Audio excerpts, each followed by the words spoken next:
There are many factions that exist within the Star Wars Knights of the Old Republic universe, and I've covered a few of these factions in separate videos, but I feel like with the Fate of Every KOTOR Companion and the Fate of Every KOTOR Planet videos being available, I wanted to kind of round things out like a trilogy and create a final video in this series that is simply the fate of every KOTOR faction. But what constitutes a faction in this regard?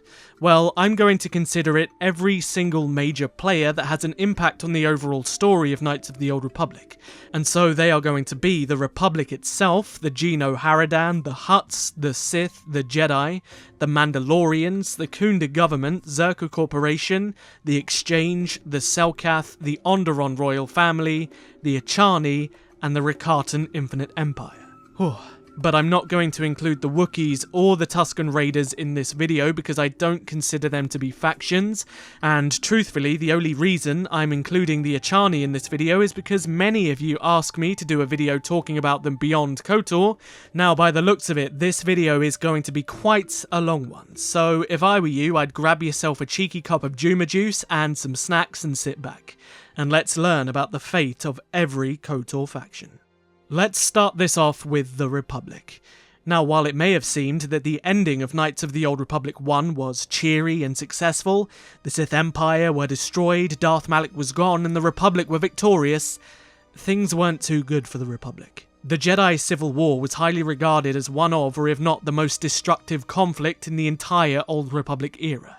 The damage that was done across the board was utterly catastrophic, and even in victory there was no real respite for the Republic. Financially, they were in utter tatters, having to turn to shady companies such as Czerka and even the Exchange to help regain their foothold and ease the pressures of a destabilized society. Their infrastructure was completely ruined, hundreds of planets were crippled and dying, and the Republic couldn't do much to help any of them. And as they began to rebuild slowly over the next few years, they tried to create signature operations that would showcase their strength and unity, such as the Teal'c Restoration Project, but even then, such a project required them to turn to nefarious companies for aid financially. Additionally, the Teal'c Restoration Project in its initial phase as well became a huge financial failure for the Republic. They had spent an enormous amount of credits trying to build a droid that would have been able to completely oversee the restoration of the planet and to be able to work on the minute details of its infrastructure in a way that the tattered Republic just couldn't. However, after spending all of this money on this droid, despite its initial attempts to do what it could within the confines of the law, ultimately went rogue, disappearing from the Republic's eye. After this, many planets and valuable allies turned away from the Republic due to their inability to help protect them and keep them safe as promised, and truthfully what remained was a shell of its former self. And once the Jedi began to be picked off one by an unknown threat in the dark, the Republic weren't in any real position to do anything to help. After the Jedi had completely disappeared, things became even more desperate for the Republic, and so a well-known figure within the Republic known as Carth Onasi placed his faith in the last known Jedi of the Republic, Mitras Surik, a former ally of the missing Jedi hero Revan. And while he initially intended to bring the Jedi exile in to learn how she could help the Republic, after the initial events of KOTOR 2, he chose the best course of action was to actually sit back and to not interfere and to let the Sith be the ones to reveal themselves. This was ultimately a good decision by Carth. The inaction by the Republic regarding the Sith threat gave them valuable time to recompose themselves, and as the Dark War came to a close, it was only near the end that the Republic felt that it was time to intervene when Telos was attacked by Darth Nihilus. But this battle in its own right was a clear showing of the weakness of the Republic, relying on Mandalorian allies to win the battle. But ultimately, with the final Sith threat gone, the Republic did have its time to rebuild. And for the next several hundred years, rebuild they did. Rebuilding much of their infrastructure, regaining much of their political power and financial power, and by the time the Sith Empire returned to the galaxy around 300 years later, they were ready. Ready for another war that would echo across the galaxy. Now, when it comes to the overall lore, we don't really know what happened here. The war was brutal, and the Republic presumably won. And they ended up having what was an extremely prosperous age of peace for around 2,000 years, until the rise of the new Sith Empire. Moving on, let's talk about the GenoHaradan. Now, I have covered a few of these factions individually in their own videos, so if you're interested in a piece of content that focuses singularly on them, I'll put a card in the top right corner and tell you if I already have a video that covers them in more detail. The GenoHaradan were a guild of people that significantly impacted galactic events in a way that you don't really recognise because of their shadowy nature and the fact that their actions were always shrouded in mystery. Surprisingly though, the GenoHaradan were a group that actually supported the Republic. However, as I mentioned in the Republic section of this video, they were one of the groups that did the Republic's dirty work out of the public's eye. They used the corruption of the Republic after the Jedi Civil War to embed themselves in a way that gave them influence. And they continued to do this for hundreds, if not thousands of years. Given their practice as a bounty hunters guild, many of their assassination targets were political figures, and they only took jobs dependent on how it would impact the political climate. And it was actually thanks to the GenoHaradan and a few other nefarious organisations that the Republic did actually manage to rebuild. In fact, by the time of the Sith Empire's return around 300 years later, the Republic was still calling upon the GenoHaradan to do their dirty work, and this doesn't change for the next 4,000 years, because even by the time of Darth Sidious's Galactic Empire, the GenoHaradan was still around doing what they did best. Next up is everybody's favourite overgrown slugs, the Hutt Cartel. Now, within Knights of the Old Republic, the Hutt Cartel have what we'll call an uneasy alliance with the Exchange. However, after our actions in KOTOR 2, we leave a power vacuum that destabilises the criminal underbelly of the galaxy, and it's here that the Hutt Cartel actually make their move into becoming one of the more powerful crime syndicates. Because the original power base of the Exchange was Nar Shaddaa, the moon of their homeworld, now Hutta, they jumped at the opportunity to seize much of what the Exchange had left behind. But the Exchange didn't just disappear, they just kind of reinvented themselves. And while there was once an uneasy truce, this ultimately turned out into an all-out conflict, with the two of them vying for control of Nar Shaddaa and the title of the most powerful criminal organisation in the galaxy. And by the time of the Great Galactic War between the Republic and the Sith Empire, this all-out conflict was devastating the Smuggler's Moon. However, interference from the Sith Empire ultimately gave the Hutt Cartel a foothold over the moon, to the point where the Exchange were actually entirely driven off of it, and its leaders were being hunted down. And despite the Sith Empire's attempts to destabilise it, they often had mutual relations with the Republic that ensured that neither faction truly interfered with one another. And this kind of mutual relationship existed all the way up until the Republic's destruction at the hands of Darth Sidious. Keeping on the topic of Sith, let's cover them next. The events of Knights of the Old Republic 1 ultimately had a devastating impact on the Sith. The Sith Academy turned into a battleground, with the stuck survivors engaging in a civil war that ultimately ended up killing them all and ravaging Korriban. And the Sith Lords that were not stuck on Korriban declared themselves warlords. However, this civil war wouldn't last very long.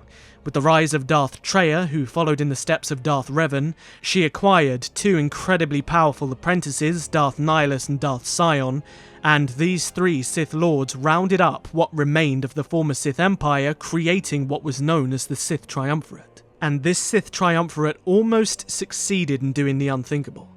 With the power of Darth Nihilus and a new breed of Sith assassins, the first true Jedi Purge began.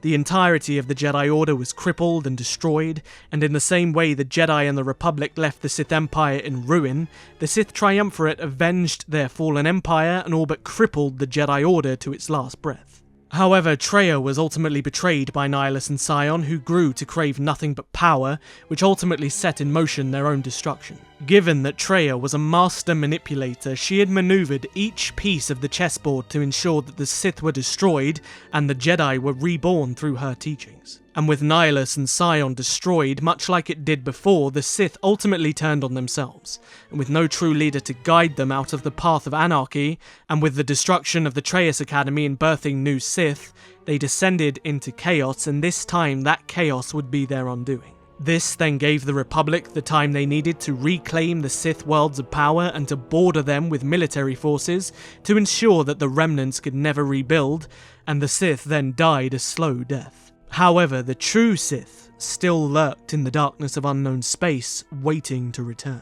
Now, one of the reference books likes to say that one Dark Lord of the Sith who used the title of Darth survived the destruction of the Sith Empire and the Sith Triumvirate, and they, along with their apprentice, were the ones that kept the Sith alive and allowed them to reappear over time.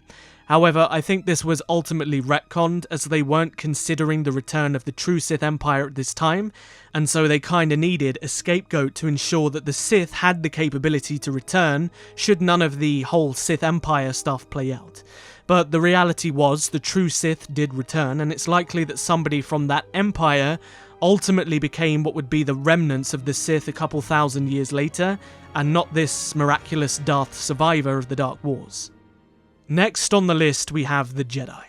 Much like the Republic that they supported, the Jedi Order was left battered and broken after the events of the Jedi Civil War, with many having their faith shaken, with so many of their apprentices and even masters willing to turn on their own. And where once there were thousands of Jedi, there were no more than 100 who had survived, with many of them being leaders and masters of the Council who chose not to get fully involved with the wars. And the truth was, in this moment, the Jedi had never been more vulnerable. They were utterly lost. They did not know what to do. So their remaining leaders called a conclave on the planet KOTOR to discuss the future of the Jedi Order. But they were betrayed by one of their own, Atris, who leaked information about the conclave to the Sith in an attempt to draw them out and destroy them. However, she was utterly unaware of the monster that lurked in the darkness. This entity, Darth Nihilus of the Sith Triumvirate, utterly destroyed the Jedi Council, leaving the Jedi in complete disarray. And from there on, those that managed to survive and the few that were left were being hunted by Sith assassins, and only one Jedi was prepared to stop them, Meetra Surik. On her travels, Meetra gathered a ragtag band of companions who were drawn to her and were ultimately revealed to be Force-sensitive. And after she had brought an end to the Sith Triumvirate, she took on the mantle of Jedi once more and trained them with a new ideology. One that focused more on choice and on the power of one's own self that wasn't too reliant on the Force.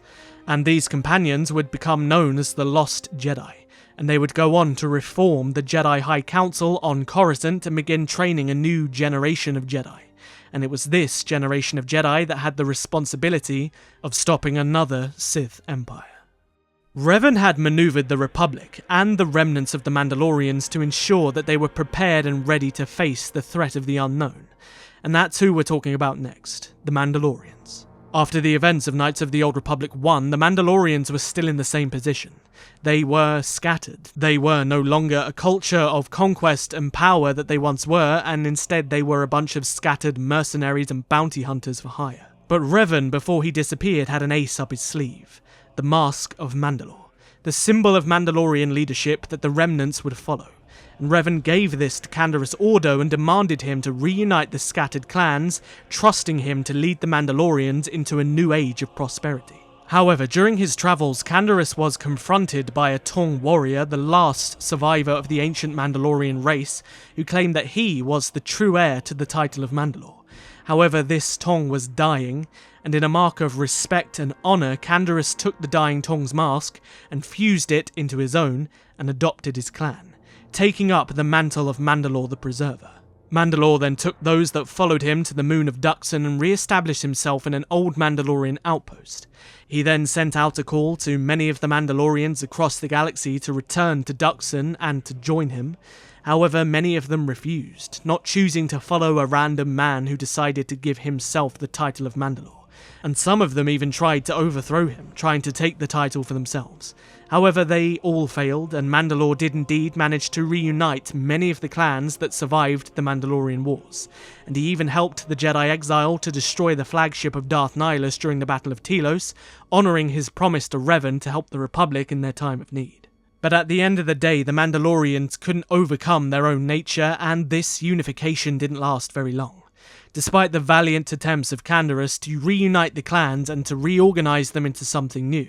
Sometime after Knights of the Old Republic 2, Canderous was ultimately killed and the clans were scattered again, becoming fragmented. And when the Sith Empire returned to the galaxy around 300 years later, much like they had done before, they tried to turn to the Mandalorians for aid. However, it would seem that the conditioning of Canderous did have an impact, as many of the Mandalorians refused to support the Sith. Angry that they refused to support them, the Sith Empire then manipulated a Mandalorian gladiator to rise through the ranks with their support, who then took up the title of Mandalore. This Mandalore, under the secret influence of the Sith Empire, reunited a portion of the Mandalorian remnants, and once again, for a time, the Mandalorians became under the direct control of the Sith. On Dantooine, the survivors of Darth Malak's bombing became awfully disillusioned with the Republic, and more especially the Jedi, who promised to keep them safe but failed miserably. This, of course, led the survivors of Dantooine to establish their own form of government, Khoonda. Meetra Surik helps save Khoonda in Knights of the Old Republic 2, and they then give us access to the Jedi Enclave, and they help support us in our journey. However, the reality is we don't really know much about what happened to them. If Darth Traya is to be believed, the Republic returned to Dantooine and they re-established their presence there. And we could assume that Khoonda was ultimately assimilated into the Republic's power base on the planet. Now, Czerka is a faction that I already have an entire video on, and I'll link it in a card above in case you want to watch that one instead. Now, after the events of Knights of the Old Republic 1, we do indeed destabilize Czerka on some of their business ventures. We forced them off of Kashyyyk and we ended the Wookiee slave trade on the planet, and of course we destabilized their efforts on Tatooine. They did try to stay on Tatooine, breeding a new version of a dewback that they intended to use as a war beast, but this failed miserably, and so they just left the planet. With the Sith Empire gone, the only remaining power base that they could turn to was indeed the Republic, and much like any sleazy organisation does, they tried to crawl into the Republic's pockets. But this was easier than they thought, because the Republic was crippled and desperate for aid, and as such they couldn't refuse Czerka's support given that they were absurdly rich and they had a monopoly on the majority of the galactic commerce that existed. And it was because of this that they actually struck a deal with the Republic where they would help fund the restoration project on Telos, which was one of the Republic's attempts at showing the galaxy that they could rebuild. But Czerka had other nefarious intentions, and this was ultimately revealed to the Republic by the Jedi exile Meetra Surik after they attempted to murder the Ithorians and take complete control of the project in the name of profit, and as such they were forced off of Telos after being found guilty. But Czerka don't disappear. By the time of the Great Galactic War, they were still around.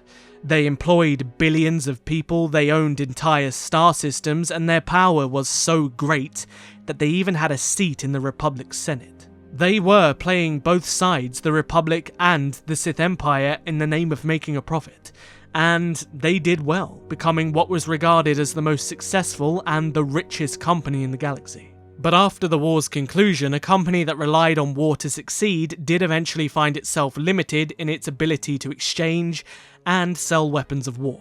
However, they were extremely powerful, and even by the time of the Galactic Civil War, Czerka was still regarded to be one of the biggest and most powerful organizations in the galaxy. Talking of organizations, let's talk about the biggest criminal organization in the Old Republic, the Exchange. Now, this is another faction that I have covered in its entirety in a whole video, so I'll put that in a card in the top right if you want to watch that instead. After the conclusion of Knights of the Old Republic 2, the Exchange were left in disarray. Goto was destroyed, and he left behind a power vacuum that the Hutt Cartel took control of. This eventually led to an all-out war between the Exchange and the Hutt Cartel after many years of an uneasy truce. And the central battleground of this conflict was, of course, Nar Shaddaa, the moon of Nal Hutta and the power base of the Exchange. And when the Sith Empire returned several hundred years later, this ultimately was a good thing for the Exchange. With the Hutt Cartel being disinterested in working with the Sith, this gave the Exchange the opportunity to make a lot of money. War was indeed good for business. However, the Exchange themselves also didn't want to truly exclusively side with the Empire, instead choosing to play both sides for the biggest profit. However, this mindset would have some serious repercussions, because when the Sith Empire came knocking on their door and they refused to join, in an act of vengeance, the Sith targeted them for execution. A new criminal organization joined the playing board known as the Shadow Syndicate, who were secretly directly controlled by the Sith Empire, who began an all-out war with the Exchange. The Shadow Syndicate drove the Exchange off of Nar Shaddaa and began to hunt down their leaders one by one across their power bases in the Outer Rim. And after the Great Galactic War, the Exchange was never mentioned again.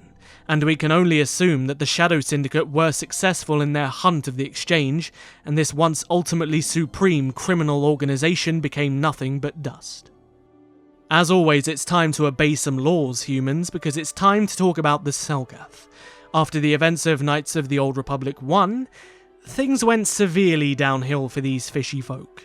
The Selkath were a race that were useful for one thing, and that was the miracle liquid KOTOR. But mysteriously, after the Jedi Civil War, KOTOR reserves began to decline, and the effectiveness of the miracle liquid also became lesser. And as the KOTOR began to decline, the Selkath's relevance in the galaxy began to follow. Originally, the Selkath tried to play both sides of the war, believing themselves invulnerable due to KOTOR exports, but as these exports dried up, so did the money. And when they tried to join the Republic out of desperation, the Republic refused them. When the Sith Empire returned, this arrogance still resided in their hearts, and they tried to play both sides of the war in an attempt to sell KOTOR to both factions. However, this Sith Empire were having none of it, and they bombed Manaan into oblivion. This forced the Selkath to flee into underwater cities to survive. However, due to the war dragging out, they were ultimately able to return to the surface and began supplying KOTOR once again to both factions. But this time they had a secret deal with the Republic in place, as they were part of something known as the Rift Alliance. By the war's end, the usefulness of KOTOR began to decline, and with the rise of Bacta in the galactic market, this also pushed KOTOR even further out of the public eye. And as such, the Selkath retreated into their underwater cities, losing their galactic relevance as not many people wanted to do business with them anymore. Next up is the Onderon royal family. Now, in the canonical ending of Knights of the Old Republic 2, we do end up helping Talia, and we keep the royal family as the leaders of the Onderonian people. But truthfully, we don't really know too much about what happens with Onderon under the royal family, aside from the fact that the royal family did survive for quite a long time, all the way up until the Clone Wars. However, it can't be said for certain whether or not this was the direct descendants of Talia, because during the Great Galactic War with the Sith Empire, the king actually betrayed his own people because the planet was in a kind of political disarray. We don't know what happened to this king or his descendants, but we do know that there were kings and there was royalty thousands of years later. Now, a lot of you have been asking for this one, so let's talk about the Echani. While not necessarily a faction, they are a race of people that are heard of very often in Knights of the Old Republic, down to their weapons, their armaments, their shields, and the way they fight. But they're not really ever seen aside from Brianna. The Echani are like this beautiful battle race that you hear so much about, but never get the privilege of actually witnessing. And considering how much they are spoken about in the Knights of the Old Republic games, we never really hear about them at any point after Knights of the Old Republic. And that's because they just don't really pop up in any other stories. As many of us know, the Echani joined the Republic to fight back the Mandalorians, as the two races had a bitter rivalry for each other, and this is where the Echani general Usanis met Aaron Kai. And the two of them had a daughter, the handmaiden Brianna, but sadly Kai presumably died. When Usanis returned from the war, he became a senator, but with the return of Darth Revan II, he challenged the Sith Lord to a duel after he had one of his colleagues, another senator, assassinated, but Usanis failed and he died at the hands of the man who he once followed into battle. The Echani themselves then joined the Republic and they went to war against the Sith Empire for this act of betrayal. Now, aside from Brianna's ultimate inclusion in the Jedi Order, becoming part of the High Council, and a member of the Army of Light known as Raskta Lasu, I assume that's how her name is pronounced, the only other time we hear about the Echani is there being a revolt within the Echani Command, which was the seat of government of the Echani. They had 6 planets within a confederacy known as the Six Sisters, and several of them revolted around 3,000 years after the events of KOTOR. Their existence isn't mentioned again aside from the fact that they are still about during the Galactic Civil War, creating weapons and armaments that were still relatively well renowned across the galaxy. Now last but certainly not least is the remnants of the Rakatan Infinite Empire. Now this is actually the last faction where I've got 2 whole videos dedicated to the Rakatans, so if you want 20 minutes of pure Rakatan content, consider giving them a watch after this one. Now after the events of Knights of the Old Republic 1, some of the Rakatan elders actually travelled off of Lehon, and they tried to rejoin the galactic community. They went around telling tales of their ancient race and the power that they once commanded, but they were often treated as crazy storytellers. And sadly, with their dwindling numbers, they weren't truly able to repopulate themselves, leading to their ultimate decline. However, unbeknownst to the entire galaxy, was within an unexplored area of space, there was a group of Rakatans that had managed to survive the fall of the Rakatan Empire and created something that was known as the Rakatan Archipelago. And despite being primitive by nature, some of these Rakatan factions within this archipelago began to overcome that primitive aspect of themselves, and they began to reconnect with their ancient technology and power. So much so that they were close to potentially reconnecting themselves with the Force, and they were also in the process of rebuilding a brand new Starforge in the orbit of a planet known as Makatak. And that is that. That is the fate of every KOTOR companion, every KOTOR planet, and every KOTOR faction. And I want to know in the comment section below, if you had the choice of a new story that revolved around any of these specific factions, excluding the Republic and the Jedi and the Sith, what story would you like to see told? I personally would love to see more about the Rakatan Archipelago. I think the idea of the Rakatans secretly reinventing themselves in the middle of nowhere is a scary thought, and I think it would have made for a really interesting future story. Don't forget to check out the other 2 videos in this series, the fate of all KOTOR companions and the fate of all KOTOR planets. And as always, if you enjoyed the video, don't forget to hit the like button because it helps me out a great deal, because it helps decide the fate of this channel, because YouTube might think about actually treating it nicely in the algorithm. Also, if you haven't, perhaps consider subscribing to join the biggest growing Knights of the Old Republic community on YouTube. I'll see you guys in the next video. But until then, may the Force be with you. Always.